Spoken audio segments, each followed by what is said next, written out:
I'd been diving for 15 years, but 380 meters was deeper than I'd ever gone before. The diving bell creaked around us as we descended through the black water, and I kept my eyes on the depth gauge, watching the numbers climb. Roy sat across from me, checking his equipment one more time, even though we'd already done 3 safety inspections topside. "How you feeling?" I asked him. "Good to go," Roy said. He'd been my diving partner for 2 years now, and I trusted him more than anyone else I'd worked with. Guy never got rattled, never cut corners on safety protocols. If I was going this deep, Roy was the one I wanted with me.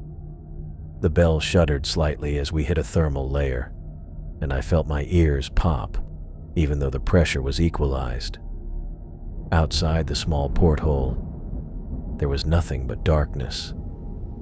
Our lights couldn't penetrate more than a few feet into the water at this depth.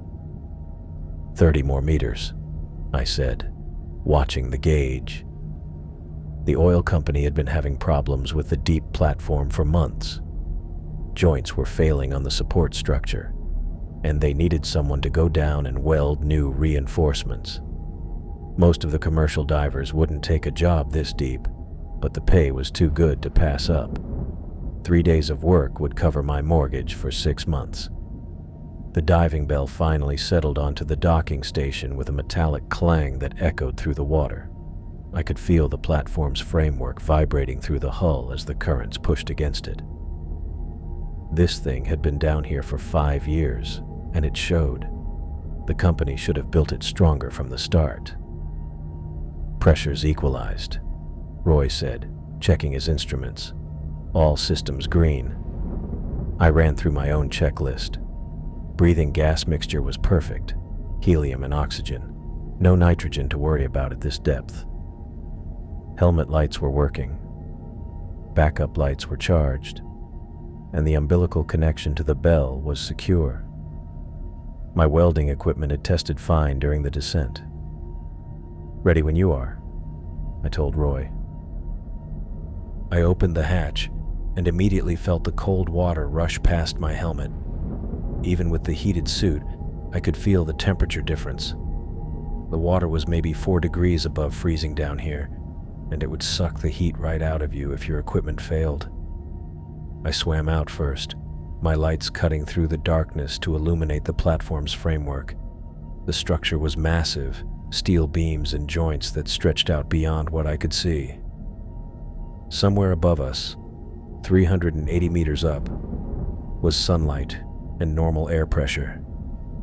Down here, we might as well have been on another planet. Roy followed me out of the bell, and we swam toward the first repair location. The damaged joint was easy to spot. A crack had formed along the weld line, and I could see where the metal had started to separate. Not dangerous yet, but it would be if they left it alone much longer. I set up my welding equipment while Roy positioned the support tools. Working at this depth meant everything took longer. Every movement had to be deliberate and careful. One mistake with the equipment and we'd both be dead before we could get back to the surface. The first joint took me 45 minutes to repair. I had to grind out the old weld, clean the metal, and lay down new material. Roy held the positioning clamps steady while I worked, and we communicated through hand signals since the radio had too much static at this depth. We moved to the second joint, then the third. The work was going smoothly, exactly according to schedule. Roy was handling his part perfectly, anticipating what I needed before I had to ask for it. This was why I liked working with him. We'd done enough jobs together that we could read each other's movements. 2 hours into the dive, I finished the third joint and checked my air supply. Still plenty left, and the mixture was clean. My suit heater was working fine, and I wasn't feeling any effects from the depth. The helium made my voice sound funny when I tested the radio, but that was normal. "Moving to joint 4, I said into my helmet mic. Roy gave me a thumbs up and started gathering the equipment we'd need for the next repair. The fourth joint was about 20 meters away, on the far side of the platform's main support beam. I swam over first to assess the damage while Roy followed with the tools. This joint was in worse shape than the others. The crack ran almost halfway around the circumference, and I could see stress fractures starting to form in the adjacent metal. This was going to take longer to fix, maybe another hour of work. I was setting up the grinder when I noticed Roy had stopped moving. He was floating about 10 feet away from me, completely motionless in the water. His arms hung at his sides, and his head was turned away from the platform. I swam over to him and tapped on his helmet to get his attention. Roy turned toward me, but his eyes looked strange through his faceplate, unfocused, like he was looking at something far away. Then he turned back and pointed out into the darkness beyond our lights. I followed his gesture but couldn't see anything except black water. Our helmet lights only reached maybe 15 feet, and beyond that was just empty ocean. I checked my own equipment to make sure everything was working properly. Lights were fine, air mixture was clean, and I wasn't feeling any effects from nitrogen narcosis. We were using helium anyway, so that shouldn't be a problem at this depth. Roy started swimming away from the platform, moving slowly but deliberately toward whatever he was staring at in the water. I grabbed his equipment line and pulled him back toward the worksite. He resisted, fighting against my grip and trying to keep swimming into the darkness. I'd never seen Roy act like this before. Guy was always calm and professional, never did anything without thinking it through first. But now he was struggling against me, trying to pull free so he could swim away from the platform.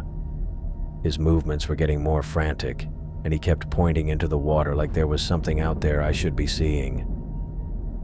I checked my own helmet lights again, then looked in the direction Roy was pointing. Nothing but darkness and water. No lights, no movement, nothing that would explain why he was so fixated on that area. But Roy kept fighting to get away from me, and his breathing was getting heavier. I could hear it through the radio connection. Something was wrong with my partner, and we were 380 meters underwater with no way to get help quickly. Roy was pointing into the darkness again, his movements becoming more erratic and desperate, like he was responding to something I couldn't see. I swam over to Roy and tapped the side of his helmet with my gloved hand. The metallic clang echoed through the water around us, loud enough that he had to hear it even with all the equipment noise. Roy turned toward me, his face visible through the helmet's faceplate.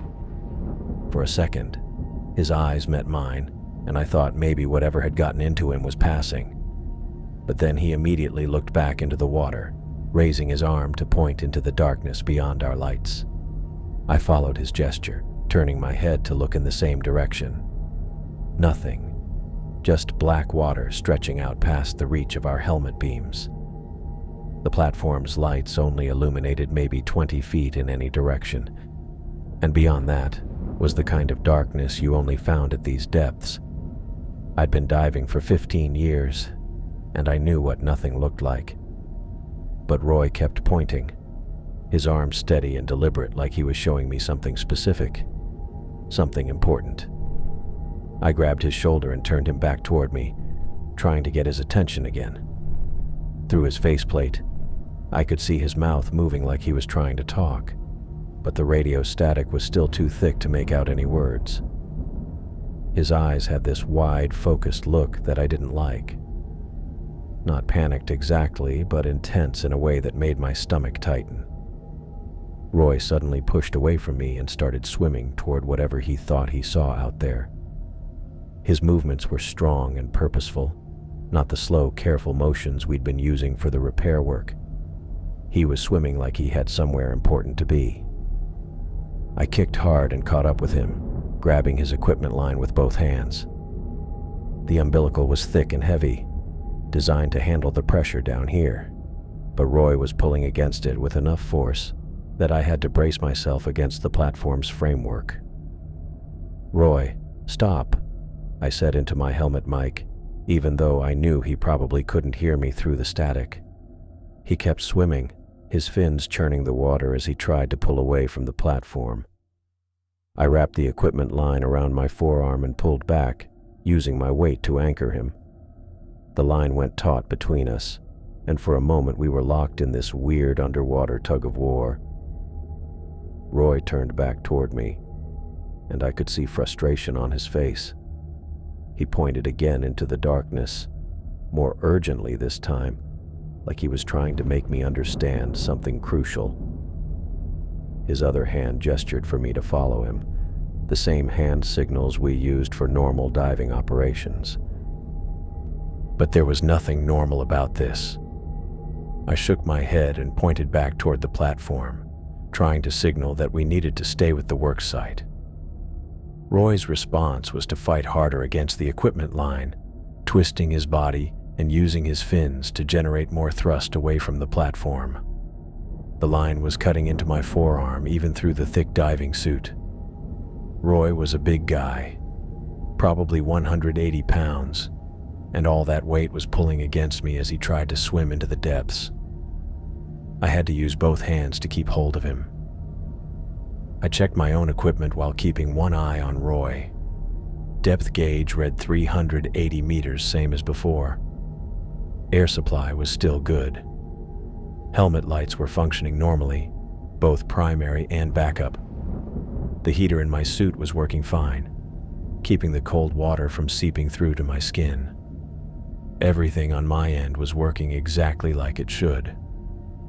I looked back in the direction Roy kept pointing, scanning the water carefully. Maybe there was something out there I'd missed. Some kind of light source or movement that had caught his attention. But even straining my eyes, I couldn't see anything beyond the range of our lights. Just the endless black water that surrounded us at this depth. Roy's movements were getting more erratic now.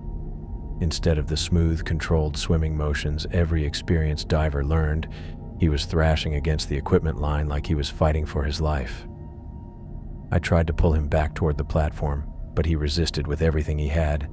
His fins kicked against the water, and he used his free arm to try to push away from me.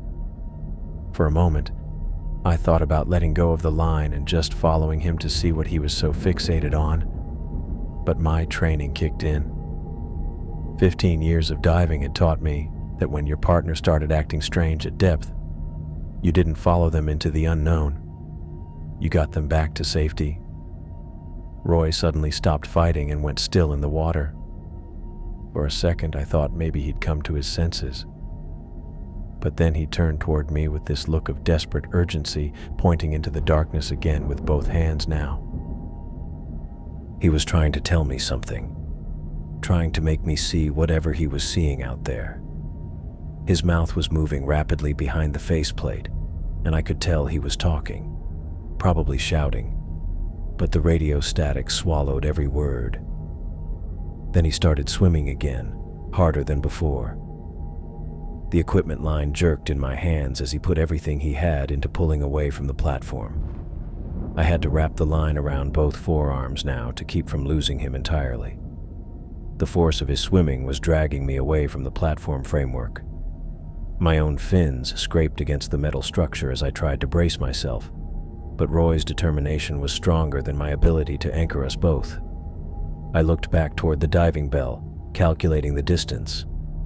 Maybe 50 meters. If I could get Roy back there, I could abort the dive and get us both to the surface. But first I had to stop him from swimming into the abyss. Roy's movements were becoming more frantic by the second. He wasn't just swimming now. He was clawing at the water with his hands, trying to pull himself forward against the resistance of the equipment line. His breathing was so rapid I could see the condensation fogging up his faceplate.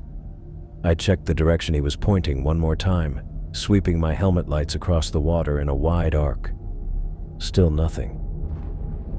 Whatever Roy was seeing, it was either beyond the range of our lights, or it wasn't there at all. But Roy was swimming toward it with the kind of determination that scared me. I knew something was seriously wrong with Roy's head. We were breathing heliox, helium and oxygen, which meant nitrogen narcosis wasn't even possible down here. That mix was specifically designed to keep your brain clear at these depths. But Roy was acting like he'd lost his damn mind. He fought me like his life depended on getting away from the platform. Every time I tried to pull him back, he'd kick harder, twist his body, and point frantically into that black water. My training kicked in. When your dive partner shows psychological distress, you abort immediately. No questions, no trying to tough it out. Get to the surface and figure it out there. I reached for the emergency ascent switch on my belt and flipped it. The signal would go straight to the surface crew, letting them know we were coming up fast. Then I started the real work, getting Roy back to the diving bell. "Roy, we're going up," I said into my helmet mic, even though the static was still cutting out most of our communication. "Stop fighting me." He couldn't hear me, or maybe he could, and just didn't care. He kept pointing into the darkness, his whole body straining against my grip on his equipment line. Whatever he thought he was seeing out there, it had him completely hooked. I wrapped the line around my left forearm twice and grabbed Roy's shoulder harness with my right hand. The diving bell was about 50 meters away, not far under normal circumstances, but Roy wasn't making this easy. "Come on, buddy," I muttered, and started swimming backward toward the bell, dragging him with me. Roy immediately started kicking against me. His fins caught me in the stomach twice, and I had to adjust my grip to avoid getting knocked loose. He was strong, and the water gave him leverage to fight in ways that would have been impossible on land. I kept my eyes on the diving bell's lights, using them as a beacon. The platform's work lights only reached about 20 feet in any direction, so once we got away from the immediate work area, it was just our helmet lights cutting through the black water. Roy twisted hard to the left, nearly breaking my grip on his harness. I had to kick with both legs to keep us moving in the right direction. The line was cutting into my forearm, even through the thick material of my suit. "What the hell are you seeing out there?" I said, more to myself than to him. He kept pointing, kept fighting. His breathing was so rapid I could see the bubbles streaming past his helmet in a constant stream. At this rate, he was going to burn through his air supply way too fast. The trip back to the diving bell took forever. Every meter was a struggle. Roy would go limp for a few seconds, and I'd think he was calming down. Then he'd suddenly thrash against me again, trying to swim back toward whatever had caught his attention. My own breathing was getting heavy from the effort. Dragging a full-grown man in diving gear through water while he fought you was like trying to wrestle with a 200-pound fish. My shoulders were burning, and my grip on his harness was starting to slip. About halfway back, Roy stopped pointing and started clawing at my hands instead, trying to pry my fingers loose from his equipment. His gloves scraped against mine, and I could feel him pulling at the line wrapped around my arm. "Roy, stop it," I said, tightening my grip. "We're going up." He couldn't hear me, but he seemed to understand what I was doing. His struggles got more violent. He twisted his whole body, using his weight to try to break free. For a second, I thought he might actually get loose. I adjusted my grip, getting both hands on his harness now and letting the equipment line trail behind us. It was harder to control him this way, but I had a better hold. The diving bell's lights were getting brighter. 20 meters. 15. Roy was still fighting, but I could feel him getting tired. His movements were becoming less coordinated, more desperate than effective. 10 meters from the bell, I could see the open hatch waiting for us. The interior lights cast a yellow glow into the water, and I'd never been so happy to see that cramped metal cylinder in my life. Roy made one last attempt to break free, throwing his whole body backward and nearly pulling me off course. But I held on, and a few seconds later, we reached the diving bell. Getting him through the hatch was the hardest part. Roy seemed to realize what was happening and fought even harder, bracing his hands against the outside of the bell to keep from going in. I had to push him from behind while he struggled against me. "Get in there," I grunted, shoving him through the opening. Roy tumbled into the bell, his equipment clanging against the metal walls. I followed him in immediately and slammed the hatch shut behind us, spinning the wheel to lock it tight. I slammed my hand down on the emergency ascent button and felt the diving bell shudder as the winch system engaged. The mechanical whir of the ascent motor filled the cramped space, but Roy didn't even seem to notice. He'd moved straight to the observation window the second we got inside, pressing his face against the thick glass like his life depended on it. "Roy, we're going up," I said, checking the depth gauge. 378 meters and climbing. "You need to sit down and let me check you over." He didn't respond. His breath fogged the glass as he stared out into the black water, and I could see his lips moving like he was talking to someone. But there was nobody out there, just the endless dark of the deep ocean. I moved closer and got my first good look at him under the bell's interior lights. Something was seriously wrong. His skin had gone pale, not the normal pale you'd expect from cold water, but a sickly gray color that made my stomach turn. The veins in his neck stood out like blue cables, and when I looked at his eyes, they seemed bigger somehow, like they were bulging out of his skull. "Jesus, Roy, what's happening to you?" He raised his hand and pressed it against the window, then started making these weird gestures with his other hand, pointing and waving at something outside.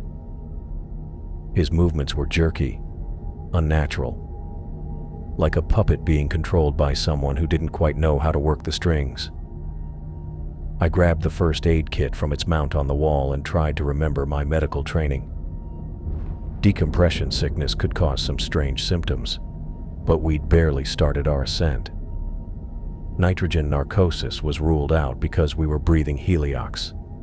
I'd never seen anything like this in 15 years of diving. "Roy, I need you to look at me," I said, kneeling beside him. "Tell me what's wrong." His breathing had gotten worse, coming in short, ragged gasps that fogged the window over and over. I put my hand on his shoulder and felt tremors running through his whole body like he was shivering. But the bell's heater was working fine. The temperature gauge showed 72 degrees. I checked the depth gauge again. 350 meters. The ascent was going normally, but Roy was getting worse by the minute. His skin had taken on an almost translucent quality, and I could see the network of blood vessels underneath. His eyes were definitely bulging now, the whites showing all around the irises. "Come on, buddy. Talk to me," I said, trying to pull him away from the window. "What are you seeing out there?" He fought against my grip, not violently, but with this desperate strength that caught me off guard. His hand slapped against the glass again, and he made more of those strange gestures, like he was trying to communicate with something in the water. The way he moved reminded me of sign language, but it wasn't any kind of signing I'd ever seen. I looked out the window myself, following his gaze into the darkness beyond our lights. Nothing. Just black water and the occasional piece of debris floating past. But Roy was acting like there was a whole conversation happening out there. 320 meters. We were making good time, but I was starting to worry about Roy's condition. His breathing had gotten even more labored, and now there were these weird clicking sounds coming from his throat, like he was trying to speak, but couldn't form the words. I opened the first aid kit and pulled out the emergency oxygen mask, but when I tried to put it over his face, he pushed it away and went right back to the window. His movements were getting more frantic now, both hands pressed against the glass, his whole body trembling. "Roy, you're scaring me here," I said. "I need you to let me help you." The tremors were getting worse. What had started as a light shaking was now full-body convulsions that made his teeth chatter.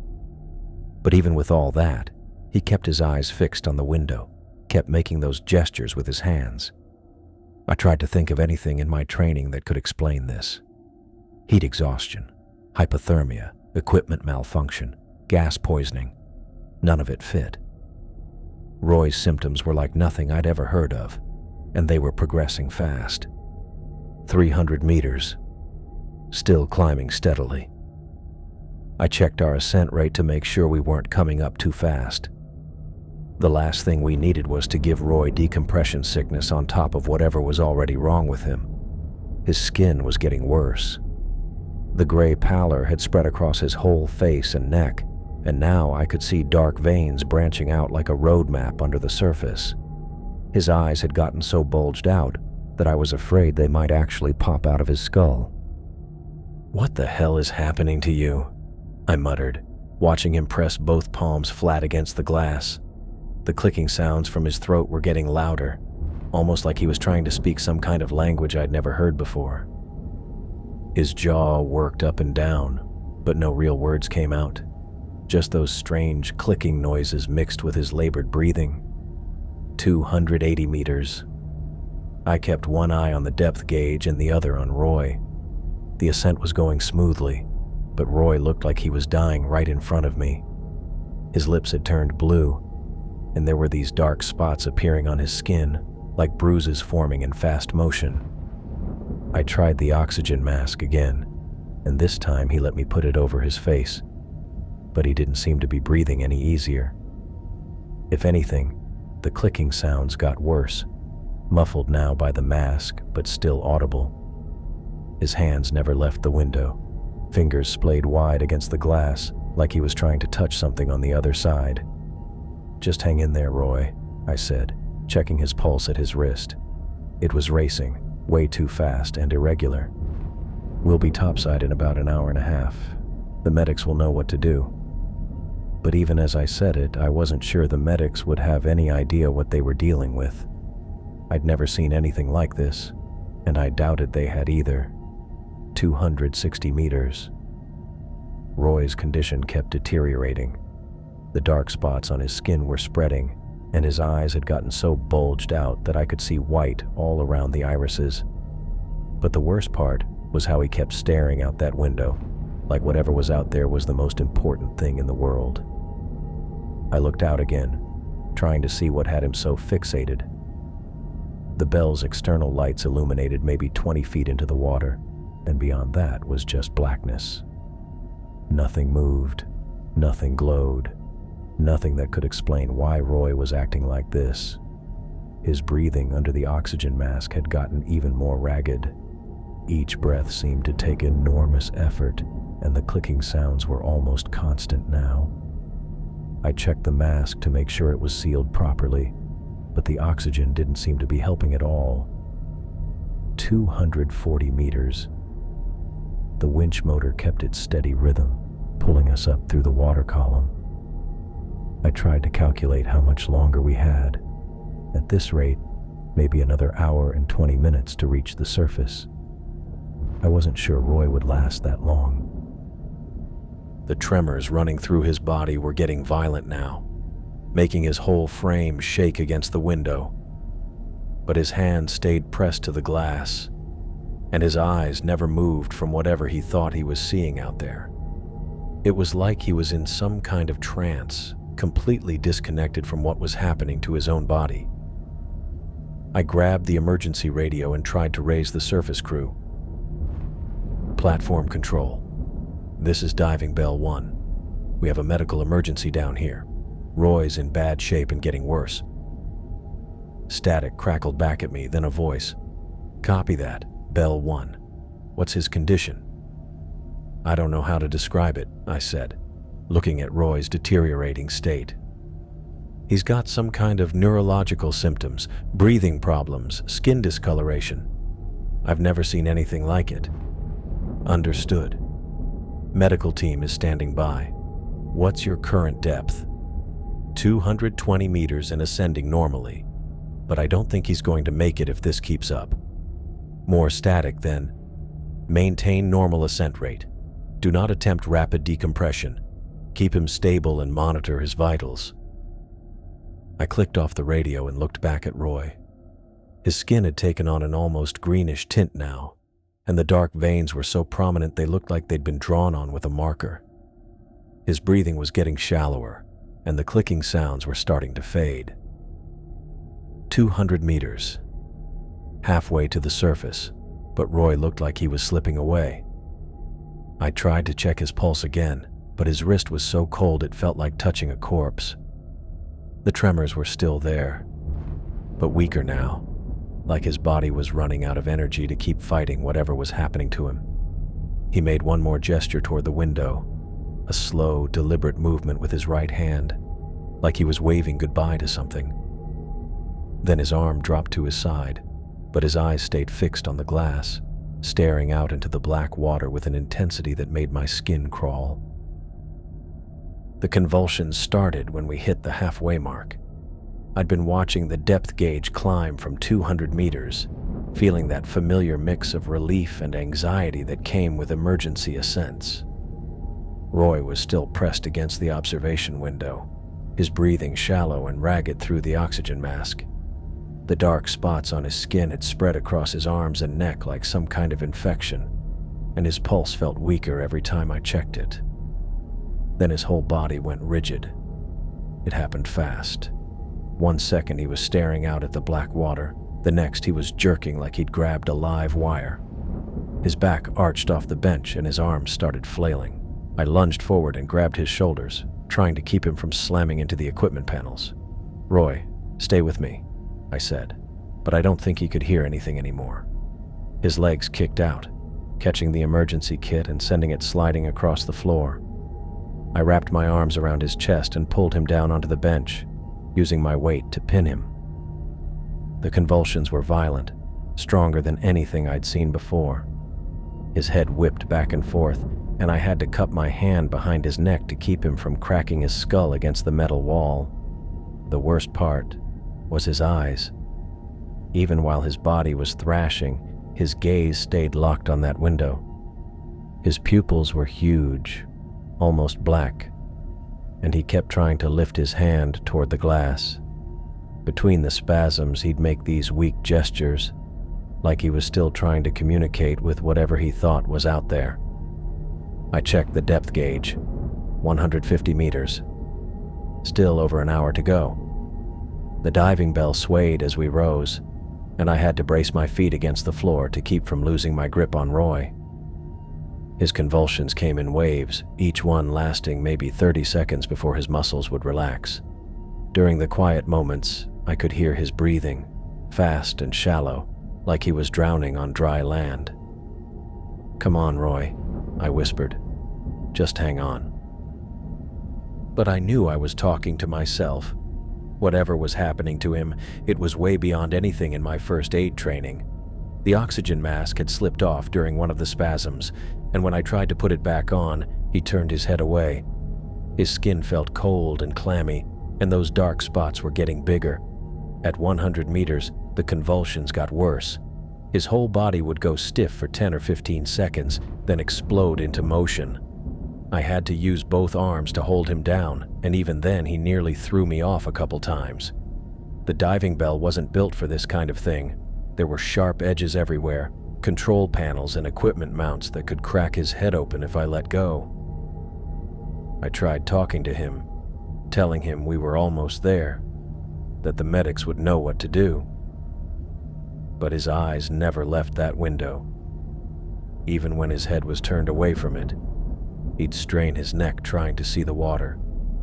It was like something was calling to him from down there, something I couldn't see or hear. The radio crackled. "Diving bell, this is surface control. What's your status?" I grabbed the handset with one hand while keeping the other on Roy's chest. "Medical emergency is getting worse. Patient is having severe convulsions. ETA to surface? 45 minutes at current ascent rate. Medical team is standing by." 45 minutes felt like forever. Roy's breathing was getting more labored, and the dark spots on his skin were spreading to his face. His lips had turned blue despite the oxygen we'd been breathing, and his pulse was so weak I could barely find it. At 50 meters, something changed. The convulsions stopped, but not in a good way. Roy went completely limp, his arms falling to his sides. For a second I thought he was dead, but then I saw his chest still moving. His eyes were open, still staring at the window, but they looked glassy and unfocused. "Roy?" I shook his shoulder gently. Nothing. I checked his pulse again. Still there, but barely. His skin was cold to the touch, and those dark spots had spread across his entire face. He looked like he was dying from the inside out. The depth gauge read 20 meters. Almost there. I started gathering up the scattered equipment, trying to prepare for whatever was going to happen when we reached the surface. The first aid kit had spilled open, and I stuffed the supplies back inside with shaking hands. Roy hadn't moved in 10 minutes. His breathing was so shallow I had to put my ear next to his mouth to make sure he was still alive. The diving bell shuddered as we approached the surface platform. Through the small porthole above us, I could see the bottom of the platform getting closer. The winch motor changed pitch, slowing our ascent for the final approach. "Surface control, this is diving bell, approaching dock."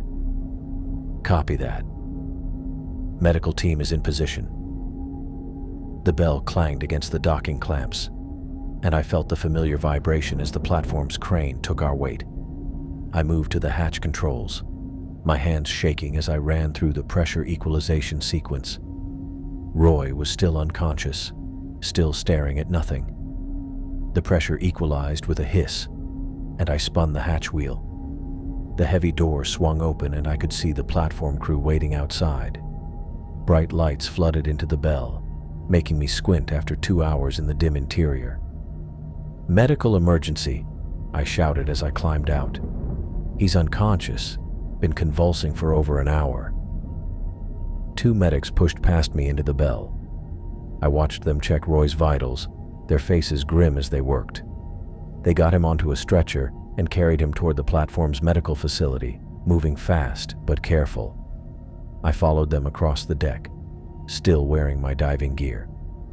The medical facility was just a converted shipping container with basic equipment, but it was better than nothing.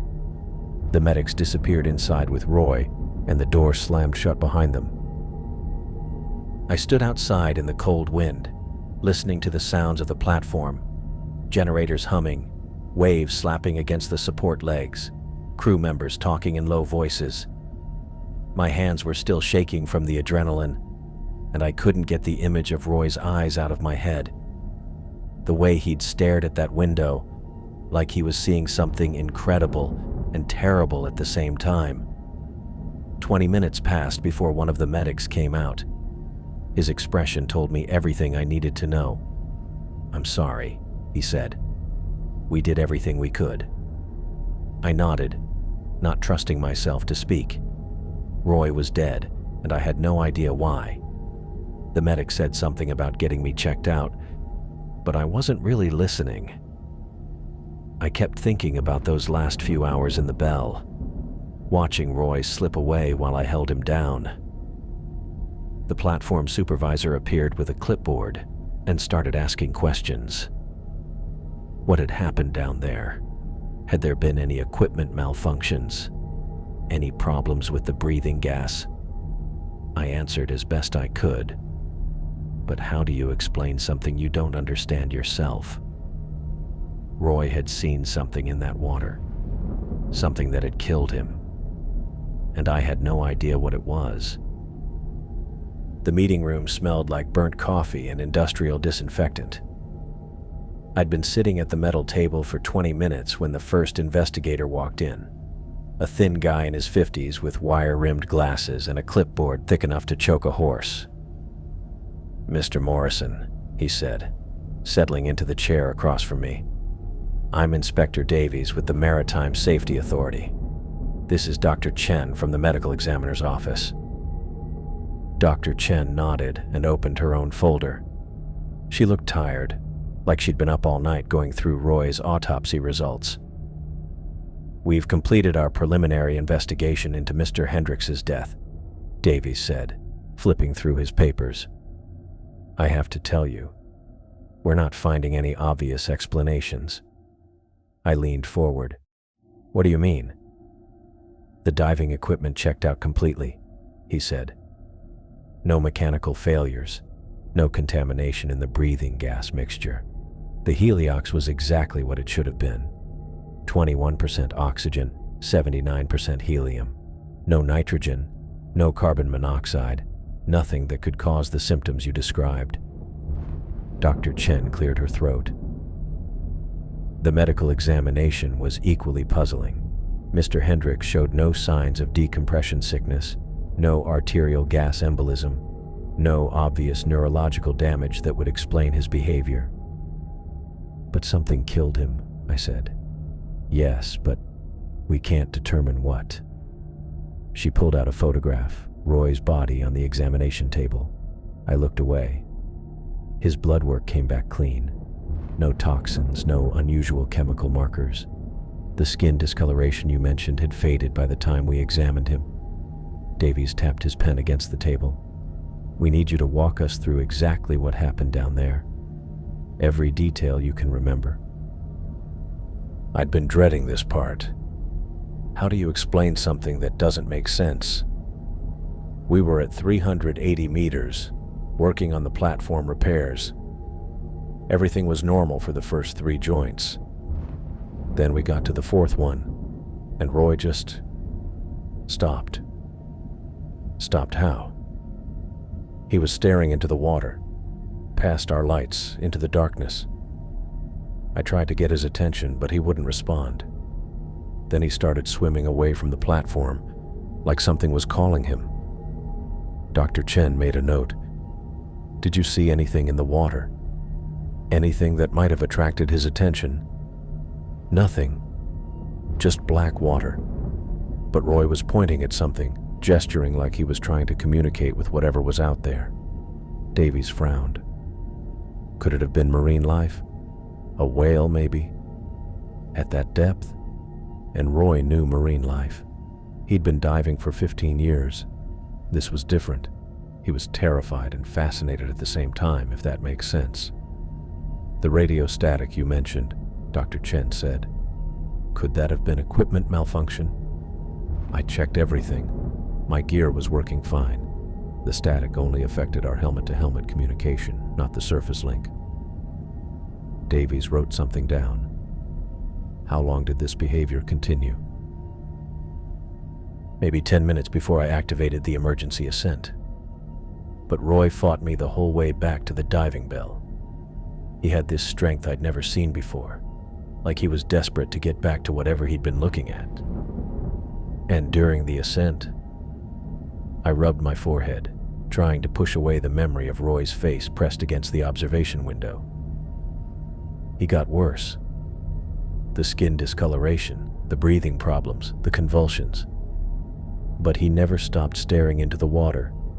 Even when he was dying, he was still looking for something out there." Dr. Chen and Davies exchanged glances. Davies closed his folder. "Mr. Morrison, we're going to recommend a mandatory psychological evaluation before you return to diving operations. Standard procedure after an incident like this. You think I'm making this up?" "No," Dr. Chen said quickly. "But extreme depth can affect perception and memory. We need to make sure you're processing this experience in a healthy way." The evaluation took place 3 days later in a sterile office that smelled like vanilla air freshener. The psychologist was a middle-aged woman named Dr. Martinez, who asked me the same questions over and over, just phrased differently each time.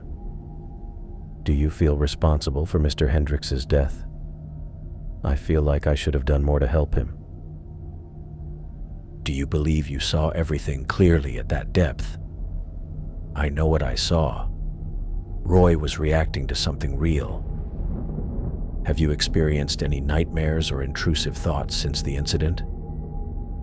I had, but I wasn't about to tell her that. Every time I closed my eyes, I saw Roy's face against that window, his mouth moving silently as he tried to tell me something I couldn't understand. Some, I said.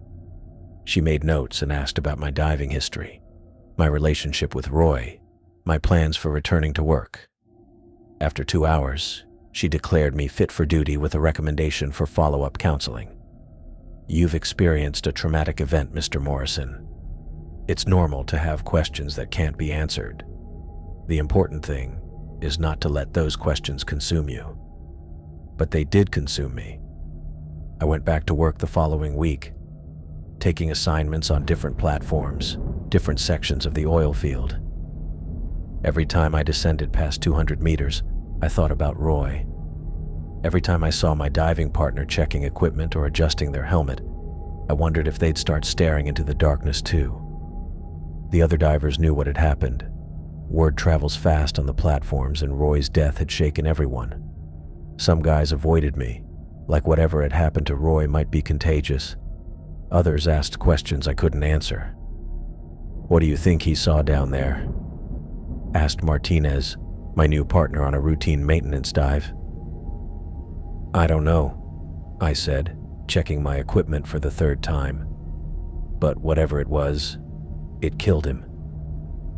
Martinez was quiet for a while after that.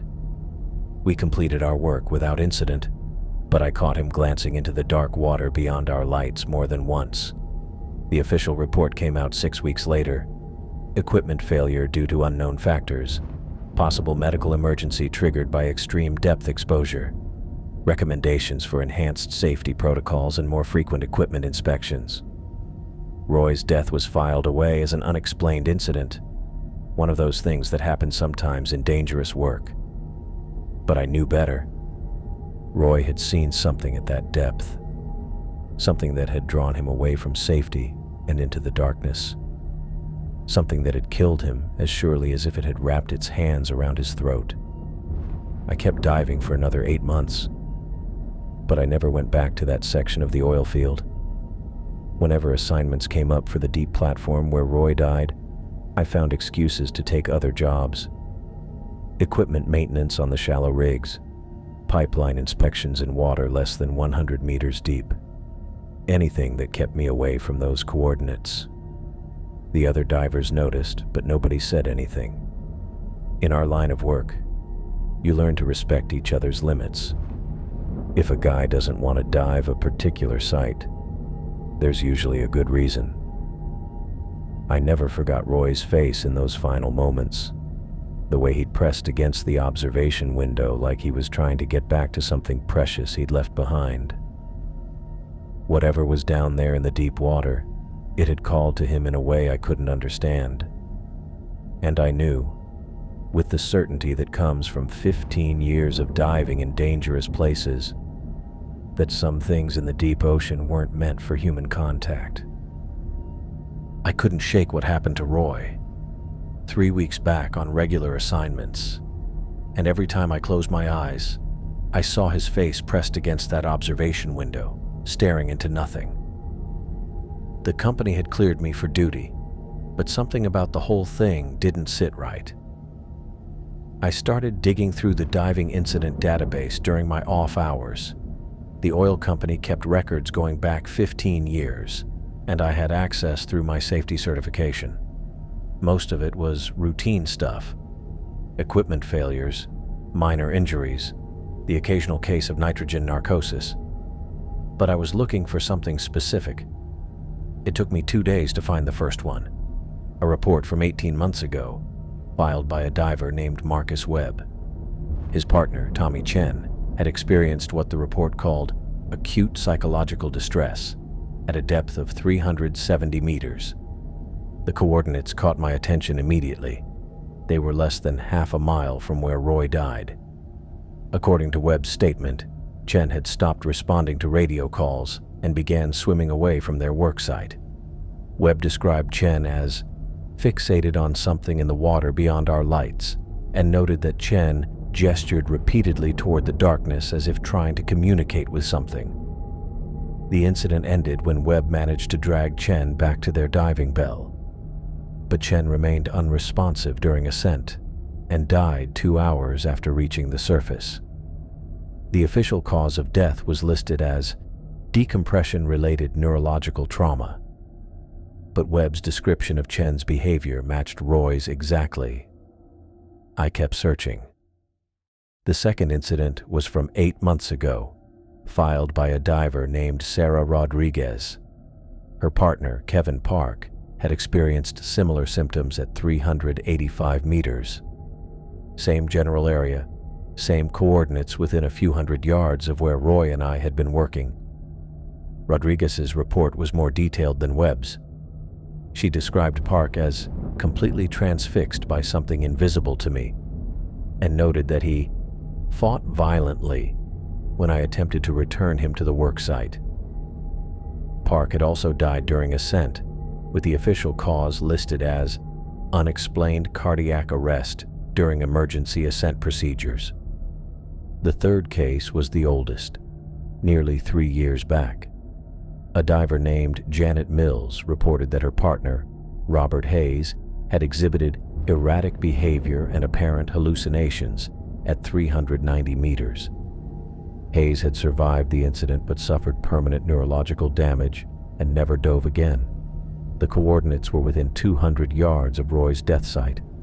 Mills's statement included a detail that made my blood run cold. She wrote that Hayes had repeatedly pointed into the water and mouthed words I couldn't understand through the helmet communication system. When she asked Hayes later what he had been trying to say, he claimed he had been calling to them, but couldn't explain who they were. I printed out all 4 reports and spread them across my kitchen table. The pattern was undeniable. 5 divers total had experienced psychological breaks in the same small area of the ocean floor. 3 had died. The 2 survivors, Hayes and myself, had both reported their partners fixating on something invisible in the deep water. The official reports all blamed equipment malfunction, nitrogen narcosis, or decompression sickness. But we'd been breathing heliox, which eliminated nitrogen narcosis. The equipment had been checked and found functional in every case, and the symptoms didn't match any known diving-related medical condition. I called the company's safety office the next morning and requested the complete incident files. The clerk, a woman named Sharon, told me I'd need supervisor approval for detailed medical records. I explained that I was conducting a personal safety review following my recent incident, which was technically true. My supervisor, Kenny Davis, approved the request without asking too many questions. He'd been diving for 20 years and understood that losing a partner could mess with your head. The complete files arrived by courier 2 days later. The medical examiner reports were more revealing than the initial incident summaries. Roy's autopsy showed elevated levels of an unknown compound in his bloodstream, something the examiner had never seen before. Chen's autopsy mentioned similar findings, but dismissed them as post-mortem contamination. Park's blood work showed traces of the same unidentified substance. Hayes, the only other survivor, had undergone extensive neurological testing after his incident. The brain scans showed unusual activity in regions associated with deep-sea pressure adaptation, but the doctors couldn't explain why those areas remained hyperactive months after his last dive. I drove out to Hayes' address on a Saturday morning. He lived in a small apartment complex about 30 miles inland, as far from the ocean as he could get while staying in the area. When I knocked on his door, a thin man in his 40s answered. His eyes had the same haunted look I'd been seeing in my own mirror. "You're the diver from the recent incident," he said before I could introduce myself. "I saw your name in the safety bulletin." "Robert Hayes?" "Yeah. Come in. I've been expecting someone like you to show up eventually." His apartment was sparse, with blackout curtains covering every window. He led me to a small kitchen table where he had a folder waiting.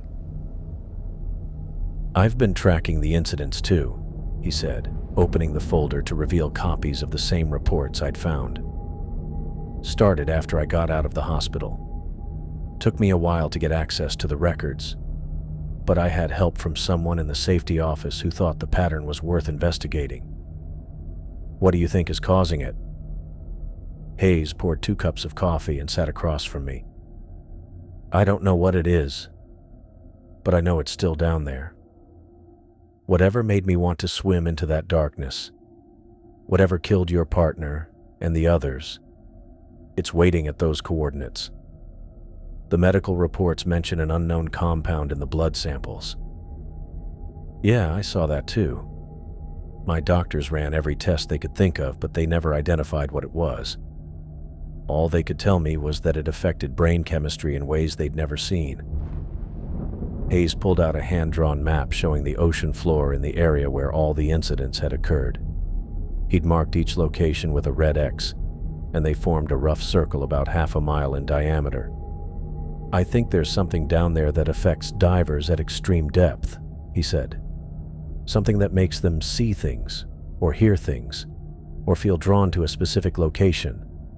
The survivors all report their partners fixating on the same general direction. I studied the map. The center of the circle was approximately where Roy and I had been working on that 4th joint. Have you reported this to anyone? I tried. Company safety office said I was suffering from post-traumatic stress. Marine biology department at the university said they'd look into it, but I never heard back. Coast Guard told me it was outside their jurisdiction since it was in international waters. Hayes leaned forward, his voice dropping to almost a whisper. But I know what I experienced down there. Something was calling to me, pulling me toward it. If my partner hadn't dragged me back to the bell, I would have swum right into the darkness and never come back.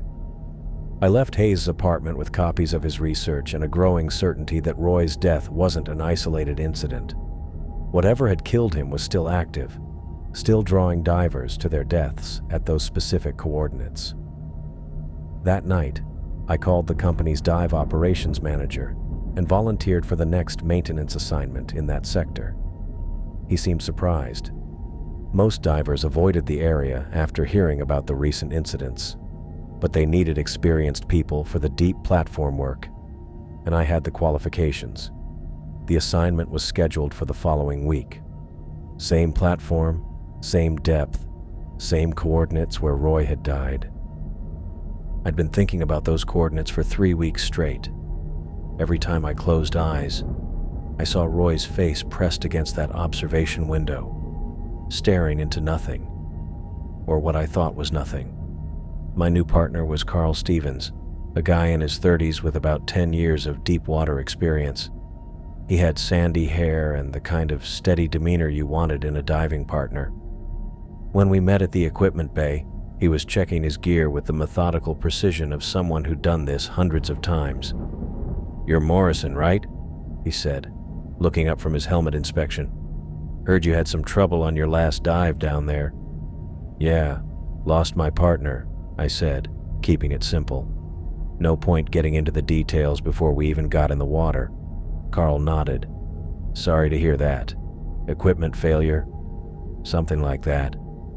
I started running through my own gear check, testing the helmet lights and backup systems. Everything looked good. We loaded into the diving bell an hour later. The descent felt familiar. That gradual pressure change as we dropped through the thermal layers, the way my ears popped at 200 meters. Carl was quiet during the ride down, focused on his instruments. I watched the depth gauge climb past 300 meters, then 350, then 370. At 380 meters, the diving bell settled onto the docking station with that familiar metallic clang. I ran through the pressure equalization sequence while Carl checked his breathing mixture. The heliox was flowing clean, 21% oxygen, 79% helium, just like it should be. "All systems green," Carl said, giving me a thumbs up. I opened the hatch and felt that rush of cold water past my helmet. The platform lights cut through about 20 feet of water before everything disappeared into black. I swam out first, with Carl following close behind. The repair site was exactly where I remembered it, about 30 meters from the diving bell. near the fourth joint that Roy and I never got to finish. The metal structure looked the same, covered in marine growth and showing signs of corrosion where the welds needed work. I set up my welding equipment while Carl positioned the support tools. We worked in the methodical rhythm that comes from years of practice, me heating the metal, him holding the backing plates in place. The radio crackled with occasional static, but our helmet communication was working fine.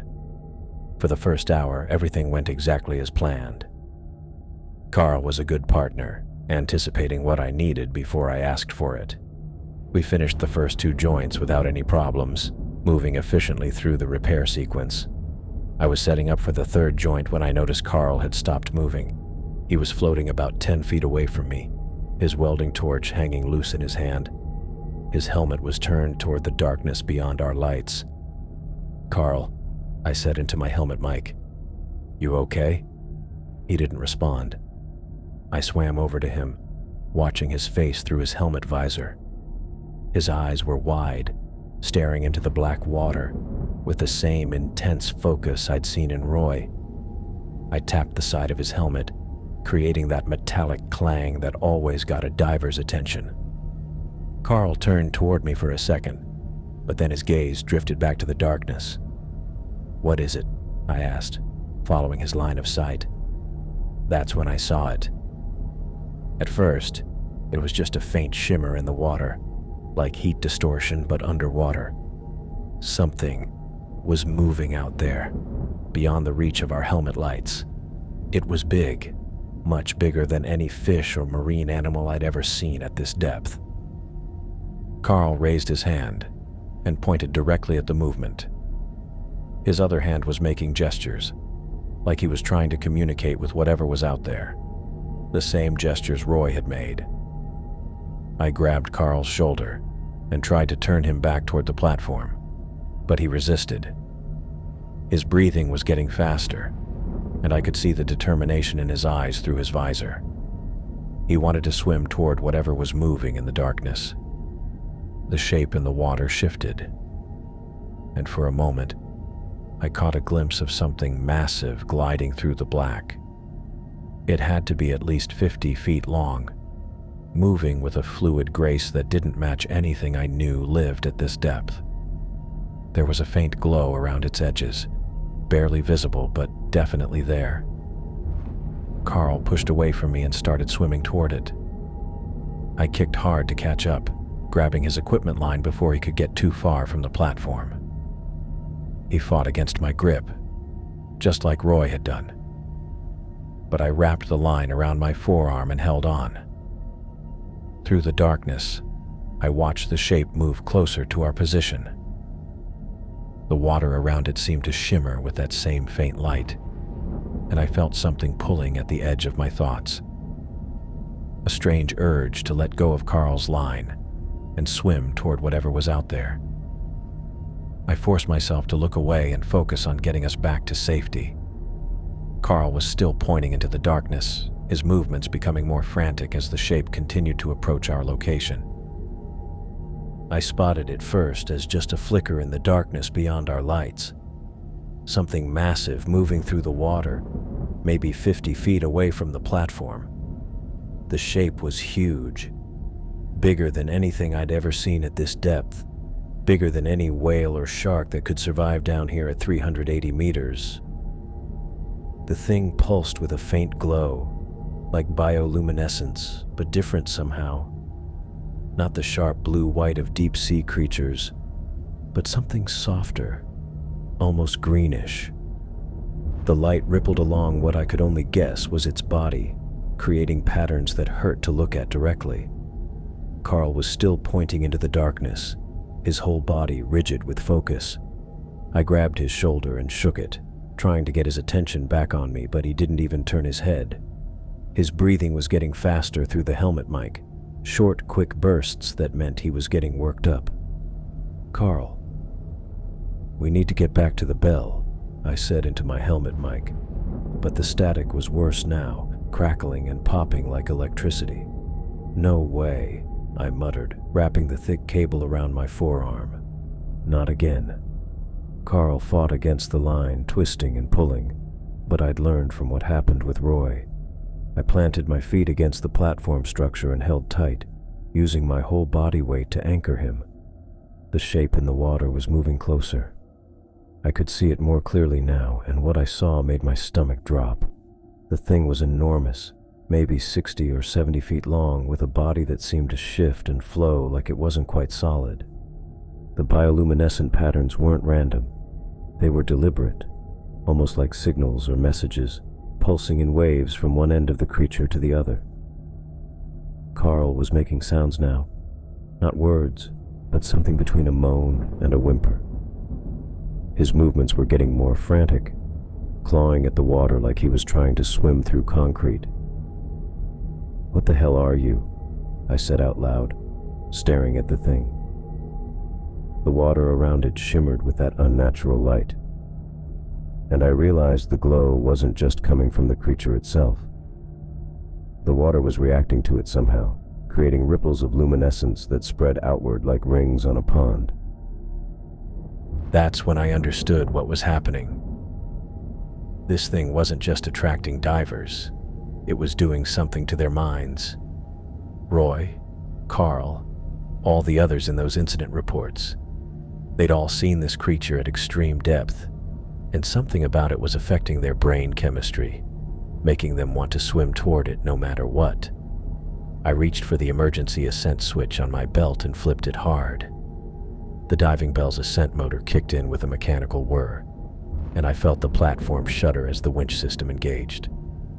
"We're going up," I told Carl, but he wasn't listening. He was still fighting against the equipment line, his movements getting more violent as the creature came closer. I started swimming backward toward the diving bell, dragging Carl with me. The distance was only about 30 meters, but it felt like miles with Carl fighting me every inch of the way.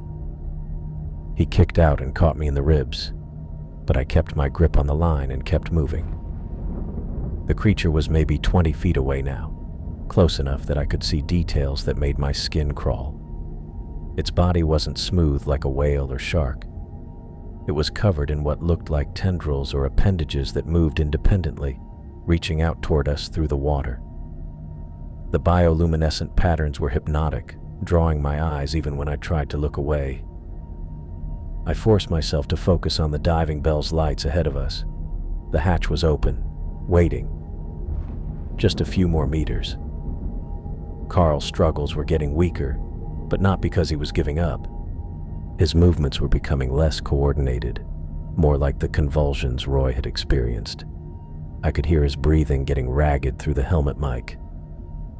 "Stay with me, Carl," I said, though I wasn't sure he could hear me through the static. I reached the diving bell and grabbed the edge of the hatch with my free hand. The creature was right behind us now, maybe 10 feet away, its tendrils reaching out like it was trying to touch us. The water around it was glowing so bright it hurt to look at. I hauled Carl up to the hatch opening and pushed him inside the bell. He tumbled in head first, his body limp and unresponsive. I followed him in and slammed the hatch shut, spinning the locking wheel as fast as I could. The diving bell shuddered as the ascent system engaged fully, and we started rising through the dark water. I looked out the observation window and saw the creature directly below us, its massive form illuminated by that eerie glow.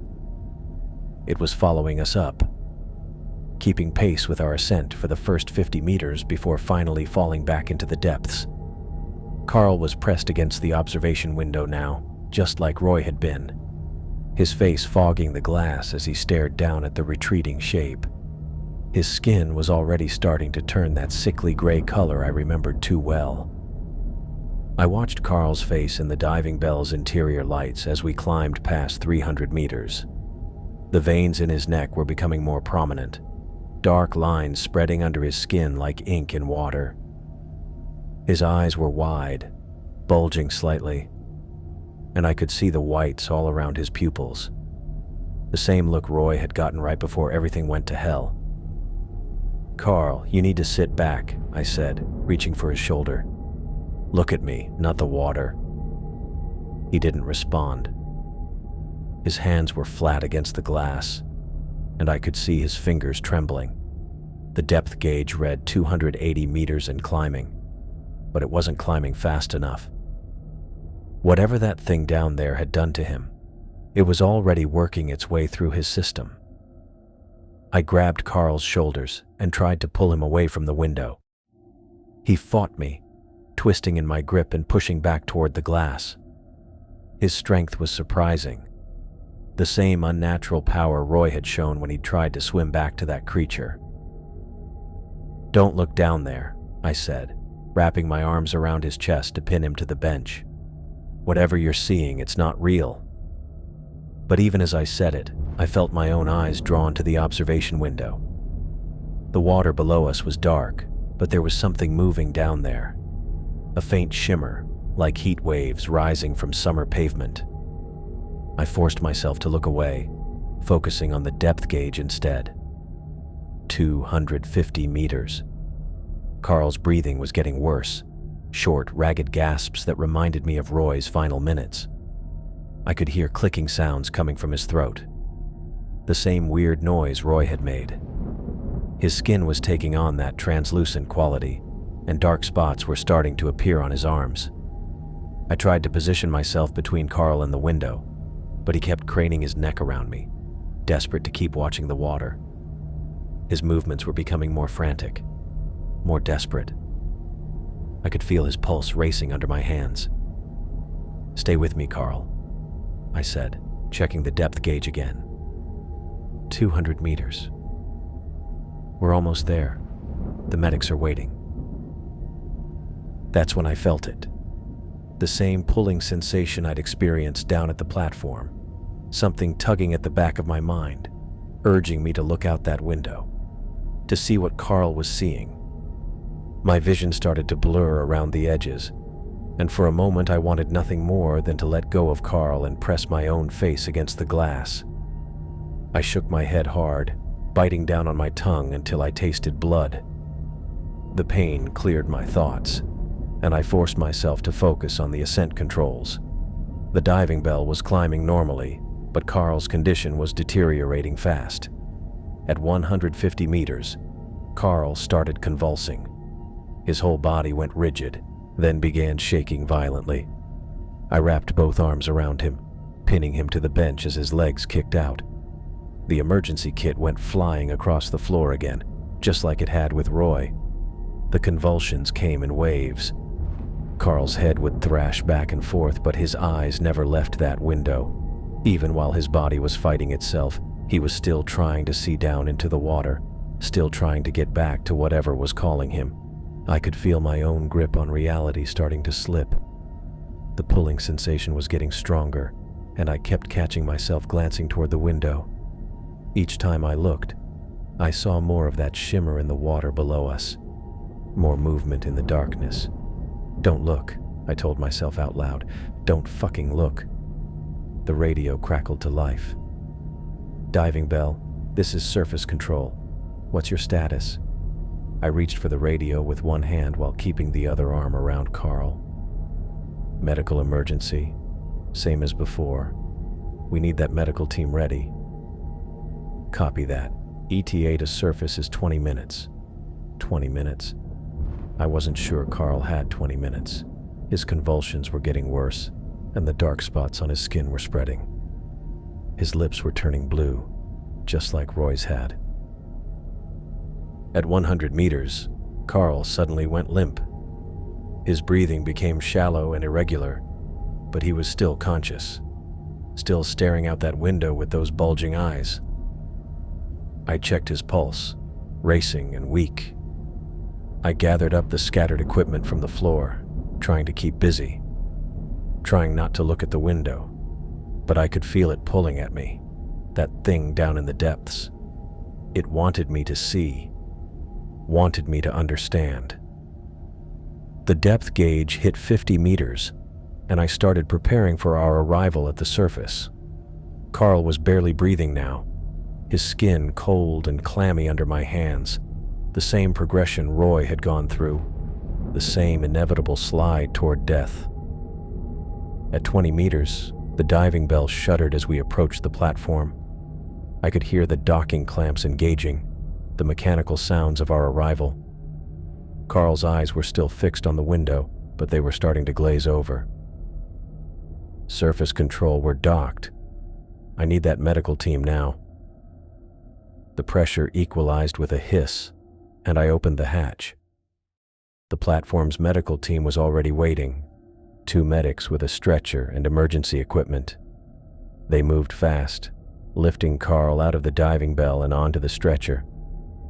I followed them toward the medical facility, still wearing my diving gear. Carl's eyes were closed now, but I could see his chest rising and falling in short, irregular breaths. The medics were checking his vitals, calling out numbers I didn't want to hear. They wheeled him into the converted shipping container that served as the platform's medical facility. I waited outside, pacing back and forth on the deck. My hands were shaking from adrenaline, just like they had after Roy died. 2 hours later, one of the medics came out. I could tell from his expression what he was going to say before he opened his mouth.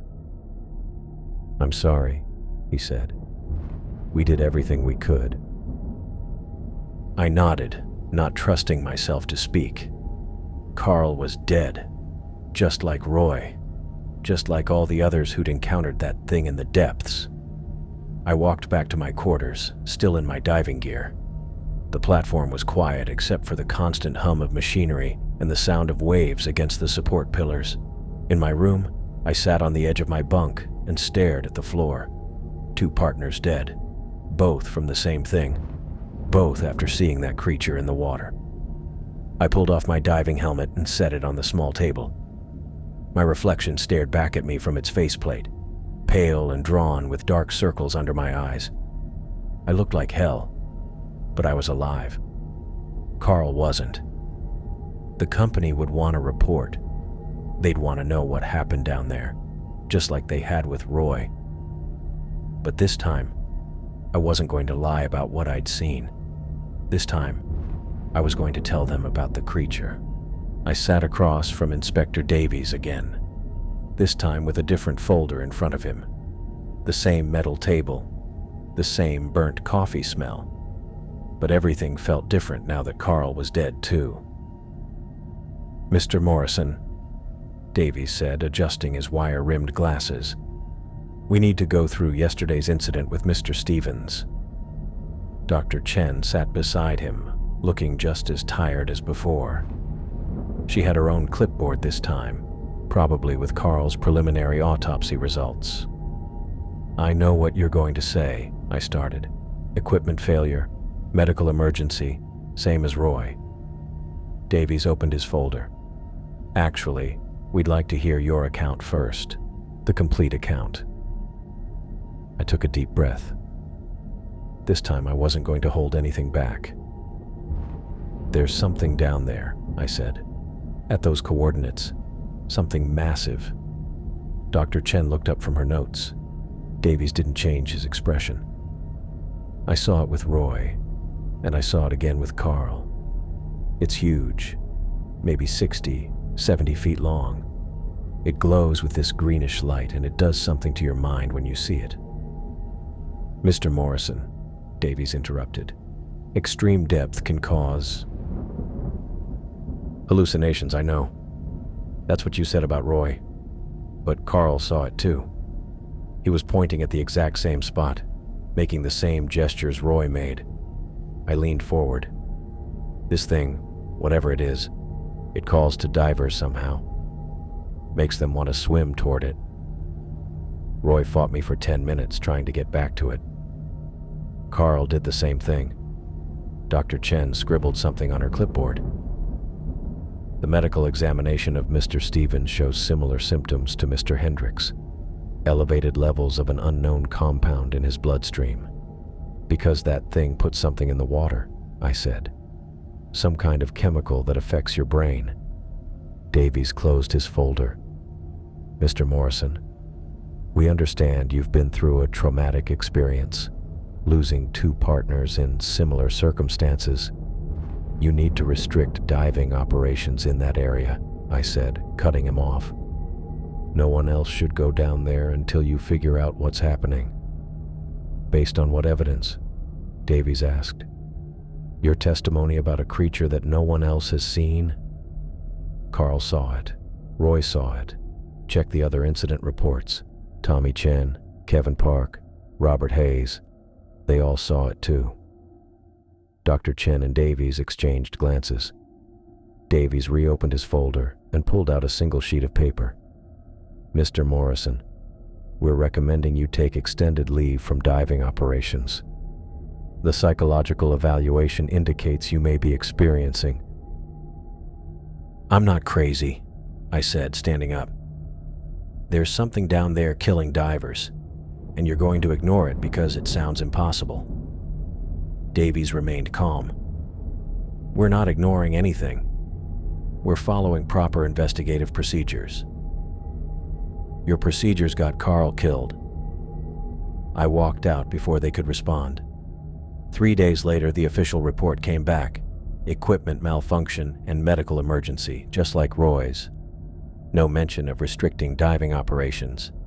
No mention of the creature. I cleaned out my locker that afternoon and submitted my resignation to the dive operations manager. Kenny Davis tried to talk me out of it, said I was one of their best deepwater divers, but I'd made up my mind. I wasn't going to watch more people die while the company pretended nothing was wrong. The next week, I started making phone calls.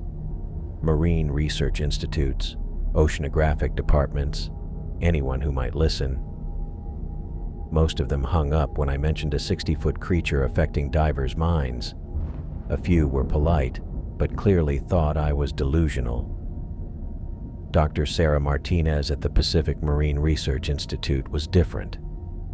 She listened to my entire story without interrupting, asked detailed questions about the creature's appearance and behavior, and requested the exact coordinates. Mr. Morrison, she said finally, what you're describing sounds like it could be a deep-sea organism we've never cataloged. The bioluminescence, the size, the apparent chemical effects, it's not impossible. You believe me? I believe something happened down there that killed 2 experienced divers. Whether it's a new species or something else, it deserves investigation. 2 months later, Dr. Martinez called me back. Her team had deployed remote submersibles to the coordinates I'd provided. The first dive found nothing, but on the second attempt, at 390 meters, they captured footage of something extraordinary. We got it on camera, she said, her voice excited. It's exactly where you said it would be. Massive, bioluminescent, unlike anything in our databases.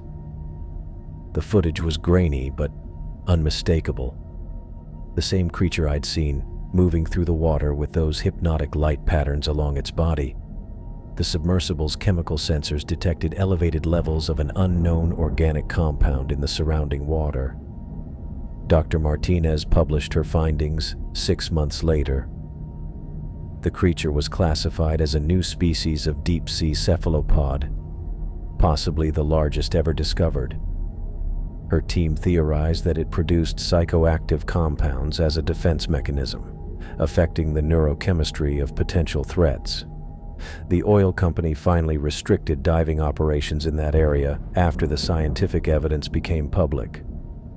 Too late for Roy and Carl, but maybe it would save the next guy.